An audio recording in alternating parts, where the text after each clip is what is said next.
Hello दोस्तों, मैं आप सभी का मित्र कुमार गौतम आपके अपने channel SP with legal knowledge परिवार पर सभी का स्वागत करता हूं।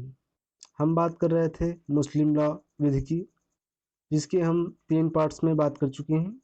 उत्तराधिकार को हमने बहुत अच्छे से समझा और उसके प्रत्येक पॉइंट को बहुत ही सरल से सरल भाषा में समझाया गया है, ताकि हर स्टूडेंट को बहुत ही आसानी से मुस्लिम लॉ समझ में आ सके। आइए आज हम बात करते हैं उत्तराधिकार के वर्गों के बारे में बात करते हैं। ज़्यादा देर न करते हुए हम अपने पॉइंट्स की तरफ बढ़ते हैं। यदि आप अपने channel SP with legal knowledge परिवार पर पहली बार विजिट कर रहे हैं तो प्लीज़ चैनल को सब्सक्राइब कर लें, ताकि हर नोटिफिकेशन आप तक सबसे पहले पहुंच सके। आइए ज़्यादा देर न करते हुए हम अपने पॉइंट्स की तरफ बढ़ते हैं। मुस्लिम विधि। प्रथम वर्ग के उत्तराधिकारी कौन कौन होंगे, आइए हम इसको जानते हैं।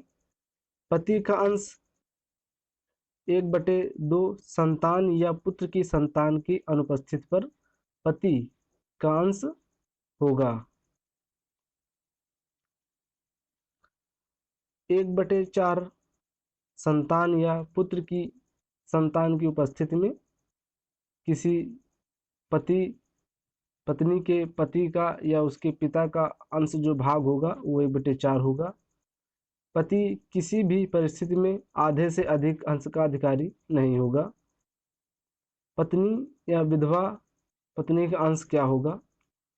1/4 संतान या पुत्र की संतान की अनुपस्थिति में विधवा महिला को पूर्ण संपत्ति का 1/4 हिस्सा ही प्रदान होगा। 1/8 संतान या पुत्र की संतान की उपस्थिति में यदि उसकी संतानें हैं तो उस विधवा महिला को 1/8 भाग ही संपूर्ण संपत्ति का दिया जाएगा। सभी विधवाएं यदि एक से अधिक पत्नियां हैं तो उस स्थिति में 1/4 या 1/8 अंश से अधिक के अधिकारी होंगी। आइए बात करते हैं हम पिता का अंश। पिता का अंश 1/6 होगा। संतान या पुत्र की संतान की उपस्थिति में यदि पिता का पुत्र का भी पुत्र होता है तो उस स्थिति में पिता का उसके पुत्र के संपत्ति में 1/6 का अधिकारी होगा। अवशिष्ट ग्राही यानी कि द्वितीय वर्ग के लोगों का भी उसमें हक होगा। वास्तविक पितामह। पिता की अनुपस्थिति में पिता का पिता संपत्ति का उत्तराधिकारी होगा। पिता की उपस्थिति में पितामह उत्तराधिकारी के अधिकार से वंचित होगा। पितामह का अंश 1/6 यदि संतान या पुत्र की संतान की उपस्थिति में है तो पितामह यानी दादा को 1/6 उसके पुत्र की संपत्ति का दिया जाएगा।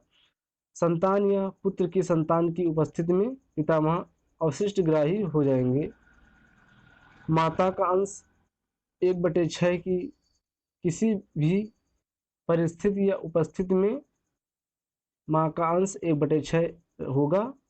1/3 संतान के पुत्र के सगे भाई की उपस्थिति में माता का अंश 1/3 होगा। पुत्री का अंश क्या होगा, आइए हम इसके बारे में देखते हैं। पुत्री का अंश पिता के संपूर्ण संपत्ति या माता की संपूर्ण संपत्ति का 1/2 यानी एक पुत्र की संपत्ति को मिलने वाले भाग का 1/2 पुत्रियों को प्राप्त होगा। एक से अधिक की स्थिति में 1/3 की हिस्सेदार होंगी पुत्रियां।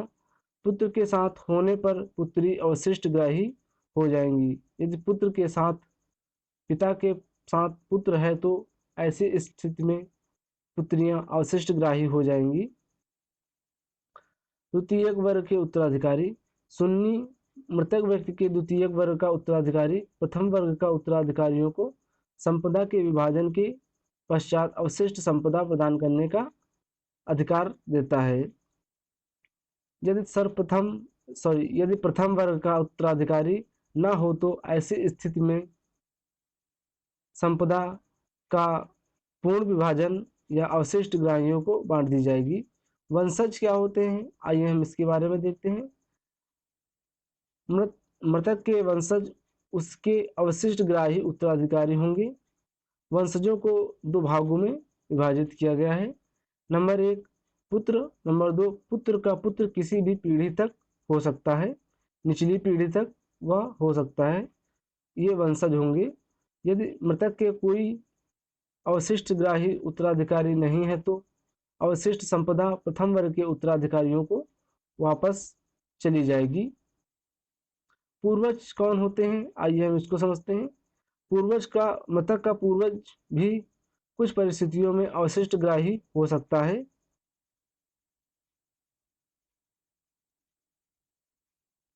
वंशज पूर्वजों को दो भागों में बांटा गया है, पिता और वास्तविक पितामह। आज के लेक्चर्स में बस इतना ही था। हम मिलते हैं नेक्स्ट लेक्चर में। आप सभी लोग अपना ख्याल रखिएगा। धन्यवाद। चैनल को लाइक, शेयर एंड सब्सक्राइब करना बिल्कुल भी ना भूलें, ताकि हर नोटिफिकेशन आप तक सबसे पहले पहुंच सके। हमारा परिवार एसपी विथ लीगल नॉलेज परिवार आपके लिए लॉ से संबंधित सीरीज लाता रहेगा, और एमसीक्यू बेस्ड क्वेश्चन भी हम बहुत जल्द ही लाने वाले हैं। तो हमारे चैनल को सब्सक्राइब कर लें, बेल आइकन ऑन कर लें, ताकि हर नोटिफिकेशन आप तक सबसे पहले पहुंच सके। धन्यवाद।